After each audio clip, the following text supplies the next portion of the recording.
Assalamualaikum warahmatullahi wabarakatuh. Alhamdulillah, apa kabar anak-anak? Hari ini kita masih bertemu lagi ya. Tetap semangat tentunya. Baik, kita masuk ke pembelajaran 4, subtema 3. Betul. Kapal pinisi. Nah, itu kapal pinisi anak. Kapal pinisi itu adalah sebuah kapal kebanggaan dari masyarakat Sulawesi Selatan, termasuk juga kebanggaan dari bangsa Indonesia. Pinisi diambil dari nama seseorang yang bernama Pinisi. Kapal pinisi ini sangat istimewa karena dibuat oleh tangan-tangan ahli tanpa menggunakan peralatan canggih dan modern.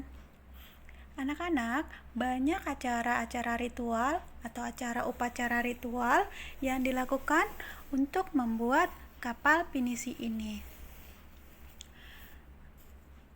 Peluncuran kapal pinisi dilakukan pada saat air laut pasang dan matahari sedang naik. Ada beberapa jenis kapal pinisi, tetapi pada umumnya pinisi ada dua jenis, yaitu ada lambah atau lambo dan palari. Dulu, kapal pinisi biasanya dipakai untuk mengangkat barang antar pulau. Namun, di era modern sekarang ini, kapal pinisi termasuk ke dalam kapal pesiar yang sangat mewah. Digunakan untuk berjalan-jalan tentunya, untuk berwisata bahari atau wisata laut. Betul. Anak-anak, kisah kejayaan bahari bangsa Indonesia sebagai negara maritim pada masa lalu harus membuat kita sebagai bangsa Indonesia merasa bangga akan masa-masa tersebut, karena masa tersebut tidak akan dapat terulang lagi. Kita akan belajar tentang pengaruh kondisi geografis Indonesia sebagai negara maritim terhadap budaya masyarakatnya. Kondisi geografis berupa kepulauan yang terdiri atas lebih dari 13.000 dan terbesar dari Sabang sampai Merauke mengakibatkan beragamnya budaya bangsa Indonesia.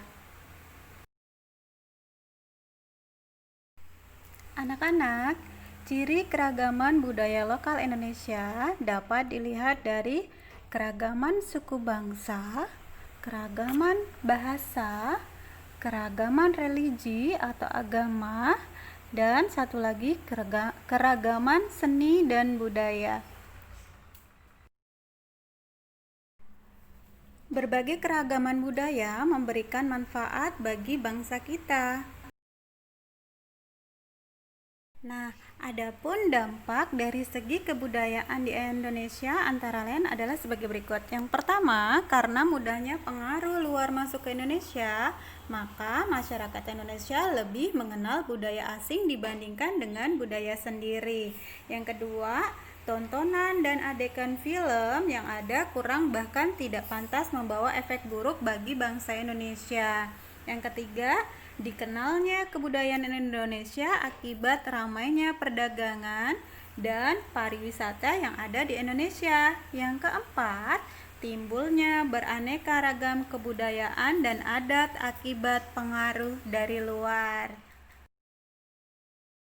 Jadi, kita harus pandai memilih dan memilah mana pengaruh yang baik dari budaya luar negeri untuk kita pakai sehari-hari dan mana yang tidak boleh kita ikuti.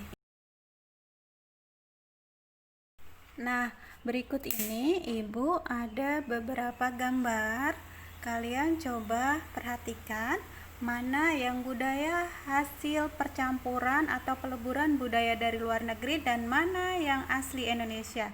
Coba, yang mana? Betul, yang reok Ponorogo dengan tari kecak itu adalah asli dari Indonesia. Kemudian ada lagi, ya, barongsai itu adalah percampuran, dan keroncong, alat musik keroncong adalah percampuran. Anak-anak, kita lanjutkan ke pengaruh kondisi geografis Indonesia sebagai negara maritim terhadap transportasi masyarakatnya.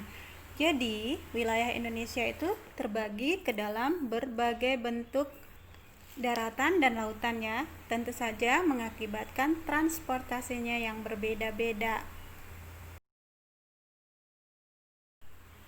Jadi, jenis atau model transportasi yang efektif digunakan adalah kapal laut dan pesawat terbang untuk menghubungkan antara satu pulau dengan pulau yang lain.